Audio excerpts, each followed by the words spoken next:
Hello everyone, welcome to our YouTube channel Java programming goal. इस video में हम बात करेंगे कि जावा में कंस्ट्रक्टर क्या होता है और उसको एक डिटेल लेवल में समझेंगे कि वो मेमोरी में कैसे काम करता है विद एग्जांपल। तो चलिए हम एक बार वीडियो का कंटेंट डिस्कस कर लेते हैं। तो सबसे पहला पॉइंट हम कवर करेंगे व्हाट इज़ कंस्ट्रक्टर। सेकंड है प्रॉपर्टीज़ ऑफ कंस्ट्रक्टर। नेक्स्ट है how to create a constructor. Fourth है how does constructor work. Fifth है how does constructor work in heap memory. Sixth है important points about the constructor. इन सभी points को हम example के साथ देखेंगे। नेक्स्ट हम डिस्कस करेंगे कुछ rules of constructor in Java. Next है टाइप ऑफ कंस्ट्रक्टर, जैसे हमारे पास डिफ़ॉल्ट कंस्ट्रक्टर होता है, पैरामीटराइज कंस्ट्रक्टर होता है। नेक्स्ट हम देखेंगे reason behind the use of default constructor and last होगा हमारा पैरामीटराइज कंस्ट्रक्टर। एंड इन सभी को हम प्रैक्टिकल एग्जाम्पल के साथ डिस्कस करेंगे वन बाय वन। तो आज की वीडियो थोड़ी सी लंबी होने वाली है, बट इसमें हम हर एक चीज़ को डिस्कस करेंगे। इसके बाद आप इंटरव्यू क्वेश्चन की भी प्रिपरेशन आपके साथ ही साथ हो जाएगी। सबसे पहले हम बात करते हैं what is constructor in Java. तो कंस्ट्रक्टर एक मेथड की तरह ही होता है, बट ये एक्चुअल में एक मेथड नहीं होता। जैसे आप यहाँ पे एग्जांपल में भी देख सकते हैं, यहाँ पे एक मेथड की तरह ही है, बट ये एक मेथड नहीं है क्योंकि इसका नेम और क्लास नेम हमेशा सेम होता है। ये बात आपको हमेशा याद रखनी है कि कंस्ट्रक्टर का नेम एंड क्लास नेम हमेशा ही सेम होता है, इसीलिए वो डिफरेंट है हमारे मेथड से। अब कंस्ट्रक्टर हम इसलिए यूज़ करते हैं ताकि हम अपनी कुछ वैल्यूज़ को इनिशियलाइज करा सकें। तो अगर हम कोई भी कंस्ट्रक्टर प्रोवाइड नहीं कराते अपनी तरफ से, तो JVM ऑटोमेटिकली एक डिफ़ॉल्ट कंस्ट्रक्टर प्रोवाइड कराता है। इसको हम नेक्स्ट सेक्शन में डिटेल में डिस्कस करेंगे कि डिफ़ॉल्ट कंस्ट्रक्टर क्या होता है एंड पैरामीटराइज क्या होता है एंड डिफ़ॉल्ट कंस्ट्रक्टर JVM हमें क्यों प्रोवाइड कराता है। तो अभी के लिए आप यहाँ पे देख सकते हो कि ये एक कंस्ट्रक्टर है स्टूडेंट क्लास का, इसीलिए इस वाले का नेम हमेशा सेम रहेगा एंड उसके अंदर मैंने एक लाइन को प्रिंट किया है। एक कंस्ट्रक्टर हमेशा कॉल होता है अगर हम एक क्लास का ऑब्जेक्ट बनाते हैं by use of new keyword. जैसे यहाँ पे मेन मेथड है, सबसे पहले मैंने एक लाइन प्रिंट की, उसके बाद मैंने एक स्टूडेंट क्लास का ऑब्जेक्ट क्रिएट किया। तो जब मैं ऑब्जेक्ट क्रिएट कर रहा हूँ तो यहाँ पे मैं ऑब्जेक्ट क्रिएशन के लिए न्यू कीवर्ड का यूज़ करता हूँ, देन क्लास नेम एंड उसकी ब्रेसेस। तो जब हम ऑब्जेक्ट बनाते हैं इस तरीके से, तो JVM कंस्ट्रक्टर को कॉल करता है। अगर आप इसे यहाँ पे चेक करोगे तो ये कंट्रोल फ्लो यहाँ पे जाता है। तो सबसे पहली लाइन हमारी प्रिंट होगी ये एंड उसके बाद प्रिंट होगी ये। आप यहाँ पे आउटपुट में भी ये देख सकते हैं। बट अगर आप इस वाले कंस्ट्रक्टर को यहाँ प्रोवाइड नहीं करते तब भी हम इसको सक्सेसफुली रन कर पाएंगे। बस हमारी जो आउटपुट होगी वो सिर्फ मेन मेथड होगी, हमारी जो डिफ़ॉल्ट कंस्ट्रक्टर है वो आउटपुट प्रिंट नहीं होगी क्योंकि हमने उसमें कोई डाटा लिखा ही नहीं है। तो इस टाइम पे JVM ने ऑटोमेटिकली डिफ़ॉल्ट कंस्ट्रक्टर को प्रोवाइड किया है। तो कंस्ट्रक्टर की अगर मैं डेफिनेशन की बात करूं तो सिंपली होता है कि कंस्ट्रक्टर एक मेथड की तरह होता है और ये सेम नेम होता है इसका क्लास नेम के तरह, और ये हमारे ऑब्जेक्ट या फिर जो भी हम वेरिएबल्स लेते हैं उनकी वैल्यूज़ को इनिशियलाइज करता है जब हम एक ऑब्जेक्ट को बनाते हैं। अब वो इनिशियलाइज वैल्यूज़ कैसे करता है उसकी भी हम डिस्कशन करेंगे नेक्स्ट सेक्शन में, जब हम डिस्कशन करेंगे कि कंस्ट्रक्टर हीप मेमोरी में कैसे काम करता है। तो नेक्स्ट हम देखते हैं कि हम एक कंस्ट्रक्टर को क्रिएट कैसे कर सकते हैं एंड इसका सिंटैक्स क्या होता है। नेक्स्ट है how to create a constructor in our program. तो कंस्ट्रक्टर को क्रिएट करने से पहले हम एक बार उसका सिंटैक्स देखते हैं। सबसे पहले हमारे पास यहाँ पे है एक्सेस मॉडिफायर, नेक्स्ट है कंस्ट्रक्टर का नेम एंड उसके बाद है ब्रेसेस में पैरामीटर लिस्ट एंड उसके बाद करली ब्रेसेस के अंदर बॉडी ऑफ कंस्ट्रक्टर। तो एक्सेस मॉडिफायर हमें बताता है कि आप इसको किस लेवल पे एक्सेस करना चाहते हो। जैसे क्या हम इस कंस्ट्रक्टर को प्राइवेट रखना चाहते हैं, तो यहाँ पे एग्जांपल है, ये मैंने कंस्ट्रक्टर का नेम रखा, तो ये हमारा स्टूडेंट क्लास है तो मैंने सेम नेम रखा। उसके बाद मैंने करली ब्रेसेस यूज़ की ये वाली एंड पैरामीटर लिस्ट मेरे पास कोई है नहीं तो अभी मैं इसमें नहीं देना चाहता।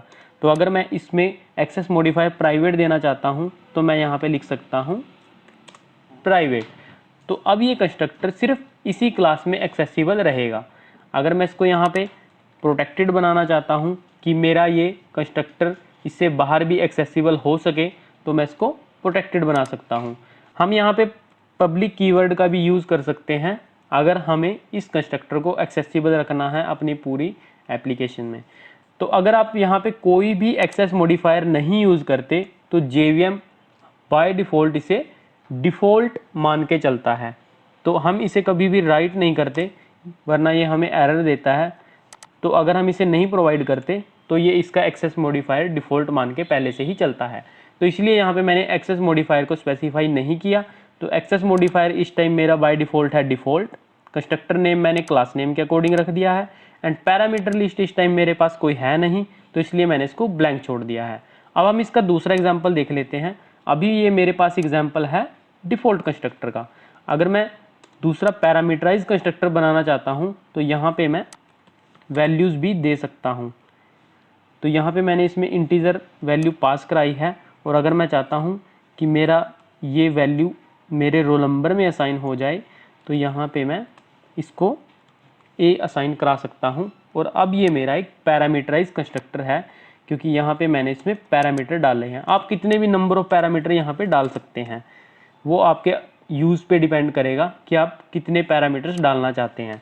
तो अभी अगर हम देखें डिफ़ॉल्ट कंस्ट्रक्टर हमारा सिंपल लाइन प्रिंट कर रहा है, बट अगर मैं चाहता हूँ कि मेरी वैल्यूज़ मैं बाहर से प्रोवाइड कराऊँ और प्रोवाइड कराते टाइम ही मैं अपनी वैल्यूज़ को इनिशियलाइज़ कराऊँ, तब मैं यहाँ पे ये लिख सकता हूँ कि मेरा रोल नंबर में डाटा जाए A के बाद एंड क्लास नेम में जाए data P।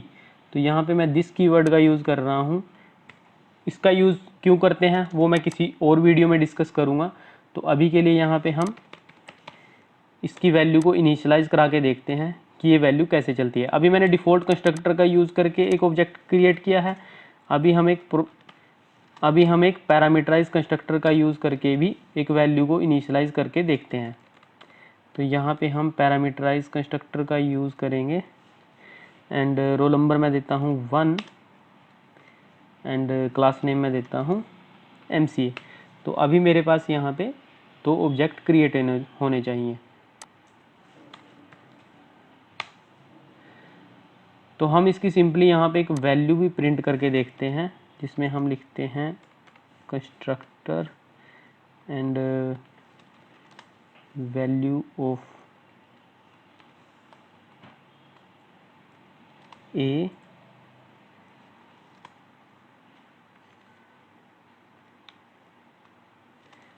And value of class name.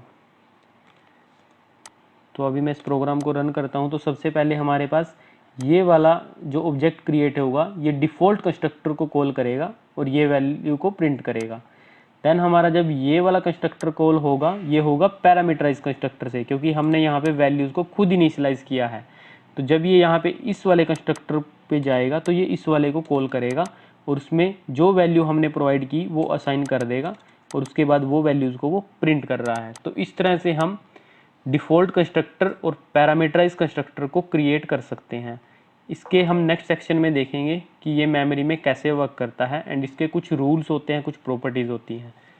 Next है how does a constructor work in heap memory. तो जैसे कि हमें पता है कि हर एक क्लास के पास एटलीस्ट एक कंस्ट्रक्टर ज़रूर होता है, ताकि जब हम उसका ऑब्जेक्ट क्रिएट करें तो वो बाय डिफ़ॉल्ट हमारा कॉल हो। तो यहाँ पे हमने एक एग्जांपल लिया है स्टूडेंट क्लास का और वहाँ पे मैंने 2 कंस्ट्रक्टर्स को क्रिएट किया है। फर्स्ट वन है डिफ़ॉल्ट कंस्ट्रक्टर, नेक्स्ट है पैरामीटराइज कंस्ट्रक्टर।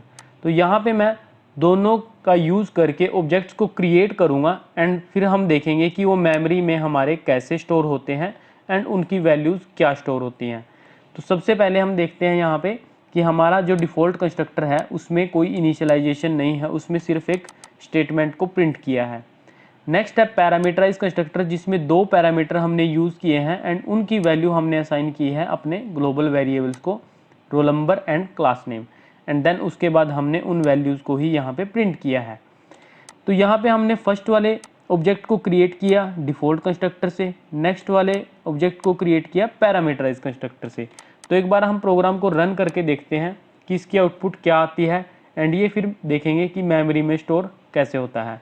तो अभी आप इसकी आउटपुट यहाँ पे देख सकते हैं। सबसे पहले मेन मेथड कॉल हुआ, फिर डिफ़ॉल्ट कंस्ट्रक्टर एंड उसके बाद पैरामीटराइज कंस्ट्रक्टर। तो जब हम फर्स्ट वाला ऑब्जेक्ट क्रिएट करेंगे डिफ़ॉल्ट कंस्ट्रक्टर से तो इसकी जो डायरेक्ट कॉल जाएगी वो जाएगी डिफ़ॉल्ट कंस्ट्रक्टर पे, और ये हीप मेमोरी में स्टोर होगा हमारा ज़ीरो एंड नल वैल्यू से, क्योंकि इंटीजर की डिफ़ॉल्ट वैल्यू होती है ज़ीरो एंड ऑब्जेक्ट्स की डिफ़ॉल्ट वैल्यू होती है नल। इसी तरह हम पैरामीटराइज कंस्ट्रक्टर का यूज़ करके ऑब्जेक्ट क्रिएट करेंगे, बट यहाँ पे हमारे पास पैरामीटर है तो इसलिए हम role number and class name को प्रोवाइड करा रहे हैं।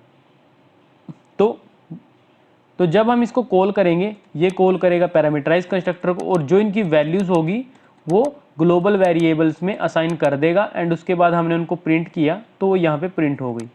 तो बैकएंड पे JVM इनको मेमोरी में स्टोर करेगा, तो वो स्टूडेंट जो ऑब्जेक्ट 2 है उसके साथ roll number 1 and class name MC को स्टोर करेगा। तो आप देख सकते हैं यहाँ पे हमने दो कंस्ट्रक्टर का यूज़ किया, दोनों ने अलग अलग मेमोरी ऑक्यूपाई की है एंड वो बिल्कुल सेपरेट है। अगर हम किसी भी एक ऑब्जेक्ट में चेंज करते हैं तो वो दूसरे में रिफ्लेक्ट नहीं करेगी। नेक्स्ट है rules and important point about the constructor. इसी से रिलेटेड इंटरव्यूज़ में क्वेश्चन पूछे जाते हैं, तो हम इसको वन बाय वन डिस्कस करेंगे। तो सबसे पहला पॉइंट है कि कंस्ट्रक्टर का नेम है वो क्लास नेम के बिल्कुल सेम होना चाहिए। आप इसका नेम डिफरेंट यूज़ नहीं कर सकते। अगर आप ऐसा करते हैं तो कंपाइल टाइम पे आपको एरर आएगी। जैसे यहाँ पे क्लास नेम है स्टूडेंट, तो हम यहाँ पे स्टूडेंट ही लिखेंगे। अगर यहाँ पे हम इसको लिखते हैं स्टूडेंट 1 तो यहाँ पे हमें कंपाइलेशन एरर देगा।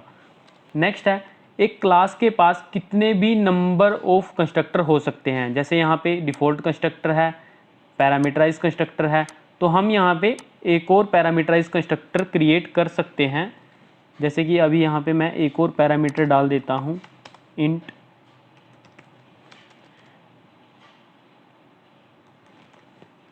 तो यहाँ पे ये हमारा नंबर ऑफ कंस्ट्रक्टर को कंटेन कर सकता है एंड इसे हम कंस्ट्रक्टर ओवरलोडिंग भी बोलते हैं, जो हम नेक्स्ट वीडियो में डिस्कस करेंगे। थर्ड पॉइंट है एक constructor doesn't have return type. एक कंस्ट्रक्टर से हम कभी भी किसी भी टाइप की कोई वैल्यू रिटर्न नहीं कर सकते। इसका जो बाय डिफ़ॉल्ट टाइप है वो वॉइड रहता है। अगर आप इससे कुछ रिटर्न की ट्राई करोगे तो ये हमें हमेशा कंपाइलेशन एरर देगा। अगर हम यहाँ पे देखते हैं, हम यहाँ पे इसकी रिटर्न लगाते हैं रिटर्न 1, तो अभी ये मुझे यहाँ पे कंपाइलेशन एरर शो कर रहा है, क्योंकि हमेशा इसका रिटर्न टाइप होता है वो वॉइड होता है। एक कंस्ट्रक्टर के अंदर हम रिटर्न स्टेटमेंट का कभी भी यूज़ नहीं कर सकते। नेक्स्ट पॉइंट है हर एक क्लास के अंदर default constructor by default compiler provide कराता है। तो आपको बाय डिफ़ॉल्ट कंस्ट्रक्टर को प्रोवाइड कराने की नीड नहीं है।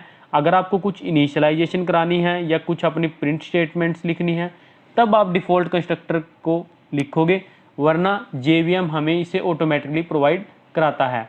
बट अगर हम पैरामीटराइज कंस्ट्रक्टर प्रोवाइड कराते हैं और डिफ़ॉल्ट कंस्ट्रक्टर प्रोवाइड नहीं कराते तब हमें एरर आती है।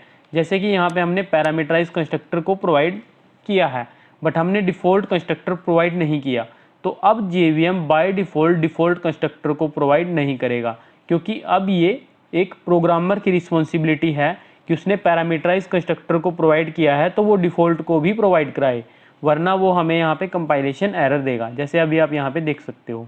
तो इसलिए जब भी आप पैरामीटराइज कंस्ट्रक्टर प्रोवाइड करा रहे हैं तो आप अपने यूज़ के अकॉर्डिंग देखें कि क्या आपको डिफ़ॉल्ट कंस्ट्रक्टर की नीड है।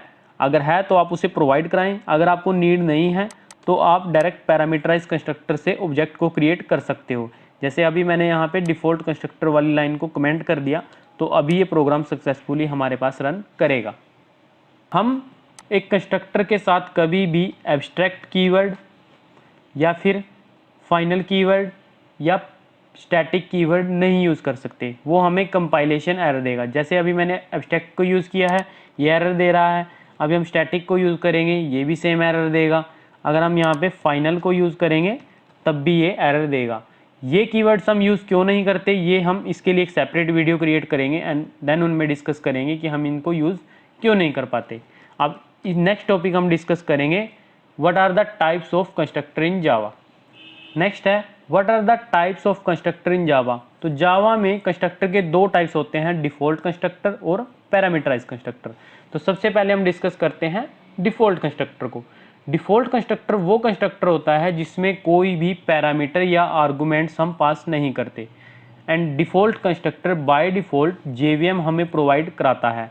तो अगर आप यहाँ पे डिफ़ॉल्ट कंस्ट्रक्टर को नहीं डिक्लेयर करोगे या क्रिएट करोगे तब भी JVM उसे बाय डिफ़ॉल्ट क्रिएट करता है।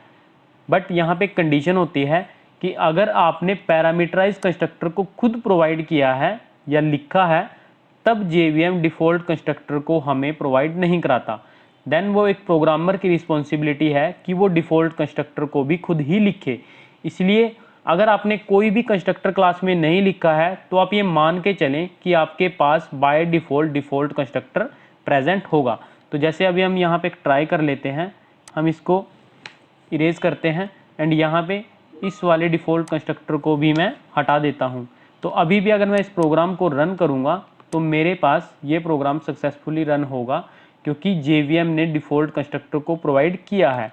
इसलिए यहाँ पे ये मेरा ऑब्जेक्ट क्रिएट किया है एंड इस ऑब्जेक्ट ने रोल नंबर और क्लास नेम इनकी बाय डिफ़ॉल्ट वैल्यू को कैरी किया है। अभी आप यहाँ पे इमेज में देख सकते हैं स्टूडेंट 1 में रोल नंबर 0 होगा एंड क्लास नेम जो एक स्ट्रिंग है उसकी वैल्यू नल होगी।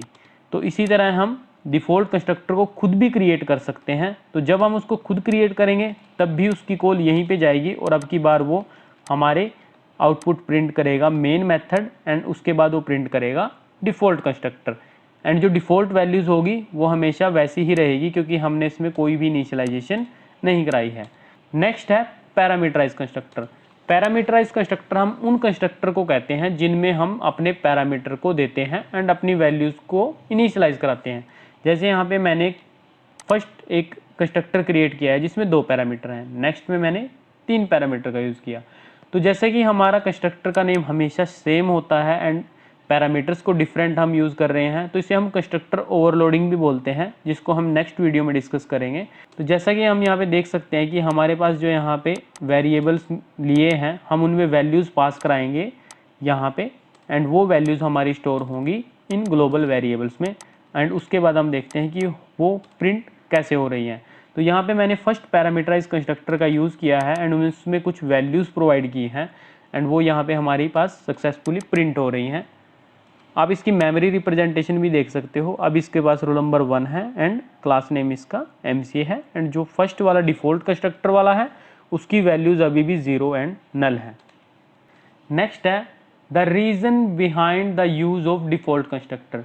डिफ़ॉल्ट कंस्ट्रक्टर JVM हमें इसलिए प्रोवाइड कराता है क्योंकि वो एक बेसिक स्ट्रक्चर है। जब भी हम एक ऑब्जेक्ट क्रिएट करते हैं तो हमें किसी ना किसी कंस्ट्रक्टर की तो नीड है।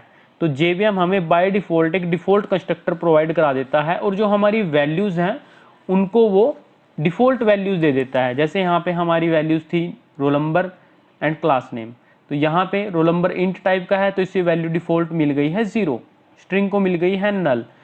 तो बेसिक एक क्लास का ऑब्जेक्ट बनाने के लिए हमें जिस चीज़ की रिक्वायरमेंट होती है उस चीज़ को फुलफ़िल करने के लिए JVM हमें डिफ़ॉल्ट कंस्ट्रक्टर प्रोवाइड कराता है।